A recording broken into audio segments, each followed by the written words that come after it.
you wake up with a strange ache, not in your body, in your being. You scroll, eat, answer messages. You laugh at a reel. You get work done. And yet, somewhere beneath all that motion, you feel like you're vanishing, not dying, not broken, just fading, slowly, quietly, without anyone noticing. Carl Jung didn't call this depression. He called it a soul cry, because there's a difference between hollowness and meaninglessness. One hurts. The other hollows you out. You might look successful. You might be praised, followed, even loved. But inside, you're still asking a question you never say out loud. Why am I even here? That question doesn't scream. It doesn't beg. It just echoes. In the silence between your thoughts. In the pause after a conversation. In the middle of a party. When you're surrounded, but still feel alone. And here's the terrifying truth Jung discovered. People will do anything, no matter how absurd, to avoid facing their own soul. That's why we keep ourselves busy. We stack goals, buy things, plan trips, scroll endlessly, because it's easier to keep moving than to sit still and ask, what if I've never truly lived? Jung believed that the modern person is not suffering from too little, but from too much. Too much distraction. Too much noise. Too many voices telling us what should matter, and not enough silence to ask what does. He said the root of meaning lies in something we all avoid, the shadow, the part of you that holds everything you've buried, your real fears, your real desires, your real self. And until you face it, you'll keep mistaking stimulation for purpose, comfort for peace, success for wholeness. But let's go deeper. What does meaning even mean? It's not happiness. It's not comfort. It's not about finding the right career, relationship, or routine. Meaning is something far more intimate. It's the feeling that your suffering is part of something, that your pain has a place, that your existence, messy, unfinished, unpolished, is not random. It's the sense that even when you're hurting, you're not wasting time. Jung said, "The least of things with a meaning is worth more in life than the greatest of things without it." That means you could be living in a palace and still feel like a ghost. Or you could be sitting alone in silence, broke, heartbroken, unsure, and still feel alive. Because your pain is aligned with your path. Now here's where it gets uncomfortable. Most people aren't searching for meaning. They're searching for relief. Relief from pressure, from failure, from uncertainty, from the guilt of not doing enough or being enough. And so they run toward what looks like success, toward what sounds like purpose. But deep down, they know it's not real. You can fake ambition. You can fake passion. You can even fake peace. But you can't fake meaning. Your soul knows. And if you ignore it long enough, that quiet numbness becomes louder than any pain you've ever felt. Carl Jung believed that to find meaning, you have to walk into the one place you've avoided your entire life, your inner world. And in that world, you won't find affirmations. You won't find shortcuts.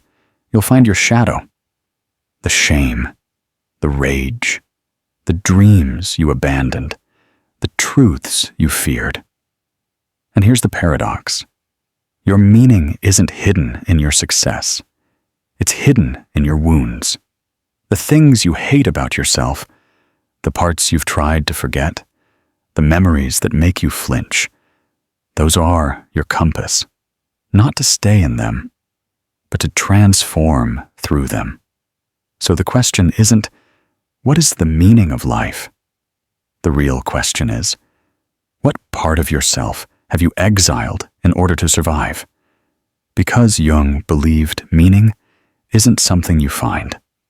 It's something you reclaim, piece by piece, wound by wound, truth by painful truth. And when you finally stop running, when you face the shadow, not to destroy it, but to integrate it, that's when meaning isn't just an idea. It becomes a presence, a knowing, a stillness beneath the chaos. So ask yourself this: what if the reason you feel lost is because the version of you you're living isn't you? What if the reason nothing feels right is because you've built a life for someone you're not? And what if the meaning you've been begging for isn't waiting for you in the future, but hiding behind the mask you wear right now? This isn't about philosophy. This is about survival. Because without meaning, real, soul-rooted meaning, even a good life feels unbearable. But with it, even suffering has a purpose. Even silence feels sacred. Even the pain becomes part of the poetry. Carl Jung didn't think life was supposed to be easy. He thought it was supposed to be transformational. And transformation? It hurts. It doesn't come from comfort. It doesn't come from success. It comes from collision. A collision between who you've become and who you were always meant to be. And Jung called that process individuation. Not success, not healing, not becoming your best self. Individuation is the brutal, lifelong journey of becoming whole. And the first step, facing the fact that the life you built may not be yours at all. Think about it, Mawa. From the moment you were born, you were taught who to be. Be polite. Be smart. Be useful. Be strong. Don't be too much. Don't be too quiet. Don't fail. Don't feel too deeply. And piece by piece, you abandoned yourself. Not because you were weak, but because you needed to survive. So you became a performance. You wore smiles you didn't mean. You chased dreams that weren't yours. You built a personality, a costume, a defense mechanism. And Jung said this false identity, this social self, was necessary, but dangerous, because the longer you wear the mask, the more you forget it's not your face. So when people say they feel locked, they're not lost, they're buried. Under layers of expectation, fear, performance. And the moment you try to dig yourself out, you realize something terrifying. You don't know who you are without the pain. And that's where the shadow comes in. The shadow, according to Jung, isn't just the dark part of you. It's the disowned part. It's everything you had to reject to be accepted. Everything you suppressed to be praised. Your anger, your sexuality, your fear, your power, your truth. And the longer you run from it, the more it shows up in your life. As depression, as emptiness, as disconnection. Because the shadow doesn't go away. It just waits. Until you're ready to stop pretending. Until you're ready to stop performing. until you're ready to look in the mirror and say, I don't want to be good anymore. I want to be whole. That's what meaning is, Mawa. Not happiness, not success, not peace. Integration. The moment your soul stops fighting with itself. When all the parts you locked in the basement are finally allowed to come home. Even the angry ones, even the shameful ones, even the wounded child that still cries when no one's around. Jung believed the journey to meaning isn't upward. It's inward. And the treasure you're looking for? It's buried underneath everything you swore you'd never feel again. But why does this matter? Because most people don't die of illness. They don't die from failure. They die from disconnection. Disconnection from purpose, from truth, from soul. And Jung saw this early. He said, the greatest tragedy of the family is the unlived lives of the parents, because they passed down what they never dared to live. And now it's on you. You either wake up and face the truth, or you hand it to the next generation. Here's the truth no one tells you. The life you're building might be killing you, not with violence, but with slow starvation, of joy, of authenticity, of meaning. And the only way back is not through motivation, not through goals, but through descent, into the darkness, into the memories, into the parts of yourself you promised you'd never revisit. Because what you avoid holds the exact key you've been searching for. Jung called this the path of the wounded healer. You go into your suffering, not to drown in it, but to retrieve what you lost, your voice, your identity, your freedom. And when you return from that journey, you don't come back perfect. You come back real. You come back with your pain as your power, with your story as your strength. That's meaning. So if you feel like nothing fits anymore, if the job, the relationship, the routines all feel hollow, it's not failure. It's the call to individuate, to step outside the lie, to live a life that's not about performance, but about presence. Because meaning isn't something you wait for. It's something you build, with every choice that says, this is who I am now, and I'm not going back. But it's not easy. The shadow will fight you. The world will tempt you to stay asleep. Even your mind will try to talk you out of it. But Jung said the soul doesn't care about safety. The soul wants truth. And if you follow it long enough, you'll break. Then you'll rise. Not into a new person, but into the person you've always been. There's a special kind of death the performance Jung talked about. Not the kind where your body stops, but the kind where your soul disappears. And you keep moving anyway. Where you go to work, reply to messages, smile at people, but inside, you're already gone. You're not sad, you're not angry, you're just numb. And in today's world, this is normal. It's even rewarded. A culture of smiling corpses, performing lives they don't feel, worshiping goals they didn't choose, denying emotions they don't understand. Jung saw this coming. He called it psychic death, a slow decay of meaning, masked by productivity. And here's the terrifying part. Most people don't realize it's happening until it's too late. We live in a time where burnout is worn like a badge, where busyness is confused with purpose, where the question, "How are you?" is just a script. Because if we stopped, If we really stopped, we'd hear the thing we've been running from. There's no meaning in this.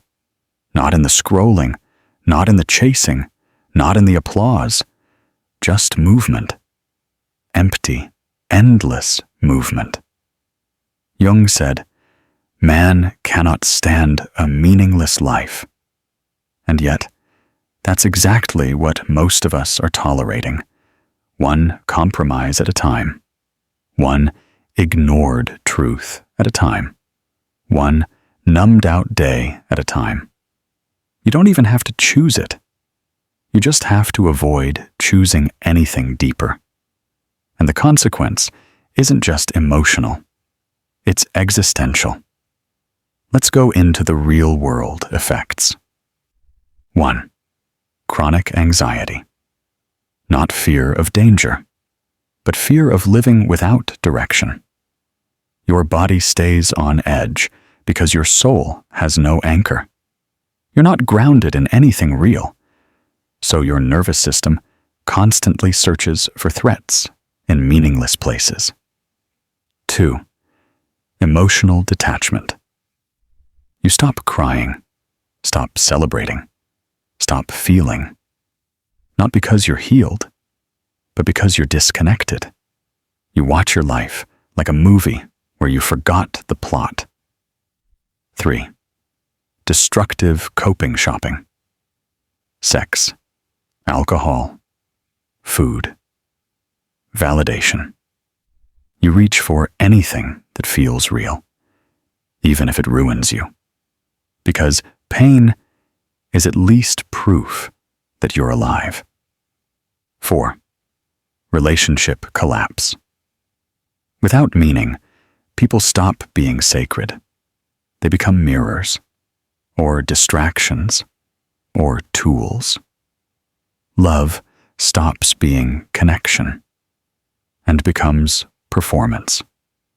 But the most dangerous consequence? You stop asking questions. You stop wondering. You stop dreaming. You stop risking. And you start saying things like, "This is just how life is. It's not that bad. I should be grateful. Other people have it worse." Jung would call this the rationalization of spiritual collapse. You didn't heal. You didn't grow. You just made numbness look responsible. Now, let's zoom out. Entire cultures suffer from this. A world addicted to surface beauty, surface success, surface peace. While beneath it all, we're starving for meaning, for silence, for wholeness. But instead, we're told, get more followers, grind harder, manifest your goals, look happy. And in the process, we trade our depth for dopamine, our presence for performance, our soul for survival. Jung warned that the more we deny our inner world, the more we create outer chaos. Because when people have no internal meaning, they start chasing external extremes. Power, addiction, control, violence, obsession with identity, status, certainty. All of it is a desperate attempt to feel something, to matter, to be seen. But nothing external can fill the hole left by an unlived life. That's why some of the richest people feel the emptiest. Why some of the most successful people self-destruct. Why some of the most admired figures suffer quietly. Because they won the game, only to realize they never wanted to play it. And you can't buy your way into meaning. You have to descend, break. Remember, here's the painful truth. The longer you avoid meaning, the more the wrong people and patterns enter your life. Because when you don't know who you are, you'll be anything for love. anything for purpose, anything for a reason to keep going. That's how you end up in abusive relationships, toxic friendships, empty jobs, fake goals. You confuse noise for meaning, pain for purpose. And the result? A slow suicide of the soul. But there's another way. And it starts when you stop asking, "What should I do?" and start asking, "What part of me have I left behind?" Jung believed that the only cure for a meaningless life isn't motivation. It's integration. Bringing your shadow into the light. Making peace with your chaos. Choosing authenticity over image. It's not easy. It's not popular. But it's real.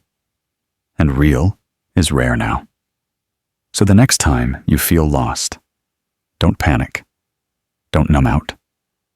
Just ask, what truth have I been avoiding? Because meaning doesn't appear with answers. It begins the moment you ask the right question. You can feel it, cannot you? That something inside you is unfinished. Not broken, just unlived. And maybe you've tried everything. Books, podcasts, therapy, workouts, meditation, success. And still, the feeling is there. That quiet grief for the life you were supposed to live. Not someone else's life. Not the one that gets claps and likes. But yours. Carl Jung knew this pain well. Because it isn't just personal. It's universal. And the only way out of it isn't escape. It's return. So how do you return to something you've never known? You begin by facing the part of you you've always avoided. Your shadow. Because meaning isn't found in what's easy. It's found in what's true. And truth lives where your discomfort begins. Let's break this down. You don't need more goals. You don't need to fix yourself. You don't need to become better. You need to become whole. And that means bringing back the parts of you you've exiled. The part that's angry. The part that's wild. The part that's afraid. The part that still cries when no one's looking. You bring them back, not to shame them, but to understand them. Because each one holds a message of who you were, of who you are, and of what you're still capable of becoming. Jung said, "Only the wounded physician heals." And guess what? You're the physician. But only if you're willing to first be the patient. Only if you're willing to look at yourself without filters, without performance, without pretending. Because healing doesn't happen through strength. It happens through surrender. So here's how you begin breaking free. 1. Turn inward, not outward. Stop chasing purpose outside of you. No job, person, or lifestyle can give you what your shadow is holding. You must look inside, feel it, sit with it. No distractions, no solutions. Just truth. 2. Name what you've been avoiding. That feeling you keep pushing away, that's the map. Your boredom, rage, numbness, confusion. They're not your enemies. They're archetypes asking to be met. Ask yourself, what have I been pretending not to feel? 3. Let go of the life that isn't yours. Maybe it's the career. Maybe it's the relationship. Maybe it's the version of you who always has to be okay. Jung called this the persona, the mask. And behind that mask is the only person who can save you. You don't find meaning by adding more. You find it by removing the lie. And when you do, you begin to remember things. your instincts, your wildness, your forgotten dreams, your original rhythm, the one you had before the world trained you to perform. That's not nostalgia. That's reconnection. That's your soul saying, I'm still here. I've been waiting. But it's not comfortable. Because as you get closer to yourself, you'll lose things. You'll lose friends who liked your mask. You'll lose goals that no longer make sense. You'll lose identities that felt safe. That's not a breakdown. That's a clearing. Making room for the self you buried to survive. So what does it feel like when you finally find meaning? It doesn't feel like a leisure work. It feels like a homecoming. You stop rushing. You stop pretending. You stop comparing. You breathe. You notice. You feel full. Even in your sadness. Even in your uncertainty. Because now, everything means something. The pain, the pause, the silence, the scar. Nothing is wasted. Not anymore. Jung didn't give us shortcuts. He gave us maps. Maps into the dark, into the chaos, into the places we swore we'd never go. But if you follow those maps long enough, you don't just escape meaninglessness. You become meaning itself. So here's your final truth. You're not late. You're not behind. You're not broken. You've just been distracted from your center, from the truth that's been waiting underneath the noise. And if you're brave enough to walk back into yourself, you'll find that the thing you've been searching for was never out there. It was buried beneath your performance, guarded by your shadow, and written in your wounds. Comment below, I'm ready to live my real life. Let's see who's brave enough to start again. And if this helped you feel something real, like the video, subscribe to Psychatic, drop your thoughts in the comments. And if this reached your soul, consider supporting with a super thanks. Because meaning begins with choosing what matters.